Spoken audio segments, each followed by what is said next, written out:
नमस्कार मंडळी, आम्ही दोघी जावा या चॅनलमध्ये तुमचं सर्वांचं खूप खूप मनापासून स्वागत आहे। सगळ्यात अगोदर सर्वांना दसऱ्याच्या आणि खंडेनवमीच्या खूप खूप शुभेच्छा। तर आज दसऱ्याचा शेवटचा दिवस, खंडेनवमी आणि शस्त्रपूजा पण आमच्याकडे केली जाते। शस्त्र म्हणजे शेतकऱ्यांच्याकडे जे शस्त्र असतात, जे आपण शेतामध्ये वापरतो, कुदळ किंवा खोरं, खुरपे वगैरे सगळे हे साहित्य जे शेतामध्ये जे वापरणारं साहित्य असतं ते असं छान चकचकीत घासायचं, धुवायचं आणि ते पूजनाला घ्यायचं। आणि जे हे मी लांब दांड्याचं जे धुतलं ना, ते जुना अगदी पूर्वीच्या काळातलं आमच्यामध्ये घरामध्ये भाला आहे।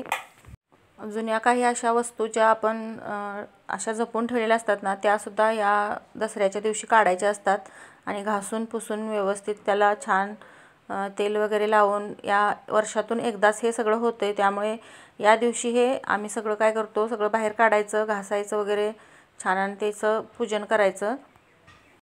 आणि सकाळी सकाळी सगळ्या गाड्या पण धुतल्या, 4 व्हीलर 2 व्हीलर सगळ्या मोठ्यांनी धुतल्या आणि सायकली आमच्या 2 मुलांनी धुतल्या, छोट्यांनी। शौर्याने धुतली आपली सायकल, स्वयंने पण आपली सायकल धुतली, त्यांना फक्त पाणी नेऊन दिलं बाहेर। आणि अरुणी पण आपली सायकल धुतली, ती पण शाळेला नेते सायकल। आणि बारक्या दोघांच्या त्या का आपल्या इथेच फिरवतात त्या, त्यामुळे त्यांनी पण हौसेने आपल्या मजेत धुतल्या सायकली। त्यांना पण सायकली धुवायला आज खूप छान वाटलं। आमच्या पुरुषांच्याकडे जास्त वेळ नव्हता, त्यांना पार्सल भरायला पण सकाळी जायचं होतं, त्यामुळे गाड्या त्यांनी धुतल्या आणि ते गेले। आणि मुलाने एक 2 व्हीलर पण राहिली होती, ती एक मुलांना धुवायला लावली। याच्यामागे अजून काहीतरी महत्त्व असेल या सणाचं, शस्त्रपूजेचं, पण मला माहीत नाही ते। तुम्हाला कोणाला माहीत असेल तर मला कमेंटमध्ये नक्की सांगा। ऊस पण आणले जातात पहा इथे, परत ते लव्हा म्हणून असतो शेतामध्ये, लव्हा उगवलेला, तो लव्हा पण आणतात आणि भाताचे लोंबसुद्धा आणतात। हे शेतामधलं ऊस किंवा भात वगैरे हे सुद्धा पूजेला ठेवलं जातं, पण हे मला वाटतं याचं आपल्या पिकांचं पूजन व्हावं म्हणून ठेवत असतील बहुतेक। आणि यावर्षी पावसाने खूपच सगळीकडे थैमान माजवलेलं आहे आणि सगळ्या पिकाचे नुकसान होत आहे। आता ह्या दसऱ्याच्या कालावधीमध्ये सुद्धा खूपच पाऊस चालू होता आमच्याकडे। आणि जी भातं आता कापणीवर आलेली आहेत, म्हणजे आता दसरा झाल्यानंतर किंवा दिवाळीच्या अगोदर किंवा दिवाळीच्या नंतर, दिवाळीच्या दरम्यान जी भातं कापायला आलेली आहेत ना, त्या भातांचं सुद्धा या पावसामुळे नुकसान होत आहे। आता पिकांना पावसाची गरज आहे, पण इतकी पण गरज नाही की पावसाने ती पिकं झडून जातील किंवा वाहून जातील। हा पाऊस जरा जास्तच लागत आहे, त्यामुळे देवाकडे आपण प्रार्थना करूया की पाऊस पाणी चांगलं होऊ दे, पिकांना गरज असेल तेवढा पाऊस लागू दे किंवा आपलं सुख समृद्धी सगळीकडे नांदू दे, अशी आपण यावर्षी दसऱ्यामध्ये दिवाळीमध्ये किंवा दसऱ्यामध्ये प्रार्थना करूया।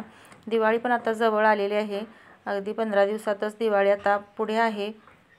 दिवाळीमधला सुद्धा व्हिडिओ तुम्हाला आम्ही अपलोड करूच, पण आता इथे पहा माझं सगळी देवपूजा वगैरे झालेली आहे आणि नैवेद्यासाठी इथे आमच्या इथे पुरणपोळी करतात आणि कडाकणीसुद्धा करतात। इथे सगळी पूजा वगैरे आवरून घेतली आणि मग नंतर देवळात पण गेलो होतो आम्ही। देवळातनं आल्यानंतर आम्ही देवाच्या पाया पडून आलो मंदिरातून आणि मग इथे नैवेद्य वगैरे भरून सगळं नैवेद्य दाखवून घेतला, आरती वगैरे करून नैवेद्य दाखवून सगळं आमचं हे सकाळचं आवरलं।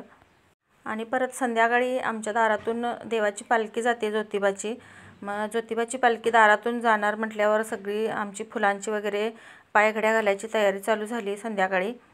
आणि हो, दिवसभर आम्ही एका सासूबाईंच्या आमच्या माहेरी गेलो होतो, तिथल्या एका येऊलूजमधल्या देवाला पण गेलो होतो, भैरोबाला। तो भैरोबाचा परिसर अगदी छान आहे, तिथला वातावरण निसर्गरम्य आहे, तिथलासुद्धा मी व्हिडिओ केलेला आहे, पण तो अजून अपलोड केलेला नाही, तो 1-2 दिवसांनी अपलोड करेन, त्यावेळी तो नक्की पहा, तुम्हाला नक्की आवडेल ते ठिकाण। आणि आता इथे संध्याकाळची तयारी पहा, सगळे आम्ही घरातली मंडळी बसलेलो आहे। ही आमची फॅमिली आहे, इथे अजून थोडीच आहेत, सगळी अजून थोडी आतमध्ये आहेत, कोण स्वयंपाक करते कोण काय करते। आणि इथे आम्ही सगळी बाकीची बसलेलो आहे, फुलं त्याच्या पाकळ्या सेपरेट करायला।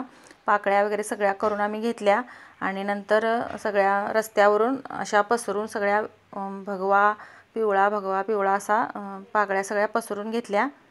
थोड्याच वेळात पालखी येणार होती, त्यामुळे खूपच जरा गडबड उडली होती आणि सगळ्यांनी मिळून केलं हे आणि पटपट 10 मिनिटात सगळं आवरलं आणि थोड्या वेळातच लगेचच पालखी आली. हे पहा, पालखी आल्यानंतर फटाके वगैरे चालू होते लावायला आणि सगळे प्रत्येकजण आपापल्या घरातून पाणी, उदबत्ती, आरती घेऊन येऊन पालखीसाठी पालखीच्या पायावरती पाणी घालायचं होतं आणि आरती वगैरे करून सगळ्यांनी ओवाळून घेतलं. आणि ते रॉकेट वगैरे उडवायचं ते होतं, ते व्हिडिओ करता मी त्या रॉकेट उडीताला व्हिडिओ करत होते, तेवढ्यात माझ्या पायातच कुणी फटाके टाकले, त्यामुळे तो व्हिडिओ कट झाला, मला करताच आला नाही.